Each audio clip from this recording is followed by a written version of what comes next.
Mumeona wameweka Nzoia juzi kwa gazeti tena kuuza.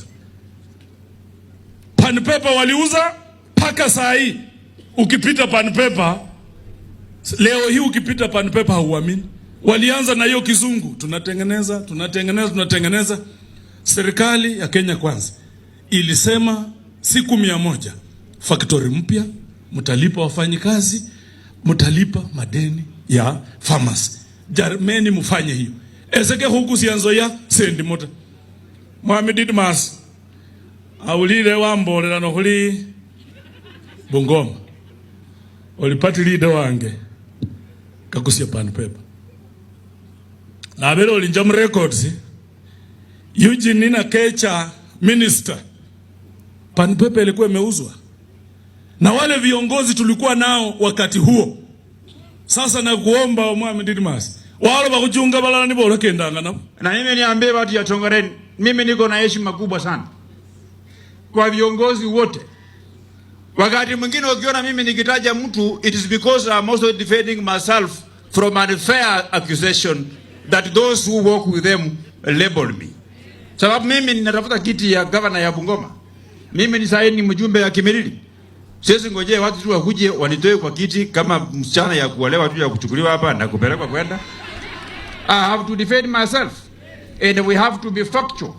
We have to tell the people the facts that will take our people forward. Hawa wajumbe wote wa DAP wakati wanalemea sisi watu ya Kenya Kwanza, wanasema tuko na Musalia Mudavadi amelala usingizi, tuko na Wetangula hatumi nafasi yake kufaidisha jamii. Mimi nikiwakumbusha tu kwamba hata nyinyi, huyu Eugene Wamalwa ambaye ni party leader wenu alikuwa waziri wa maji, waziri ya justice, waziri ya majeshi, na hakuna kitu alifanya Bungoma. That is not abusing him. I'm just saying the truth. Wakati waziri Eugene alifanywa minister for water, hii akiwa party leader wa New Ford Kenya, New Ford Kenya ilifanya resolution, wakaungana na Jubilee wakati hiyo, ndio akawacha New Ford Kenya kwa mikono ya new party leader Ken Lusaka. Hiyo ndio wakati pan paper hii iliuzwa. So Mheshimiwa Jack, hii pan paper makaratasi ya kuuza signature ya Eugene Wamalwa party leader wako iko kwa hiyo makaratasi. We have to say things the way they are. Nenya sime babunge befwe kuniko bahaloma.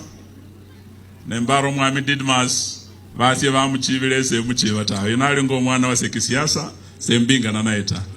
Do some research. Who was the governor of Bungoma? Who was the senator of Bungoma when pan paper was sold? Which date did Wamalwa join cabinet? Check your... Of course, we had a minister from Bungoma, but it was not Eugene Wamalwa. Check your records. Sisi kama DAP tumeenda kotini. Last year walipo advertise Nzoia, tukawaambia hamwezi mkauza Nzoia bila idhini ya watu wa Bungoma. Public participation must be respected. It's not a favor from the state. It is a constitutional right of every Kenyan, including Kenyans of this county of Bungoma. Sisi tulipata orders kusimamisha last year and wakusia Nzoia mwaka kwa Awelo. Mwaka huu vile Mheshimiwa Wamboka amesema wameenda kotini kutoa ile kesi yetu. Immediately the day kesi yetu ilitolewa is the same day wame advertise Nzoia Sugar Company iko inaenda kuuzwa.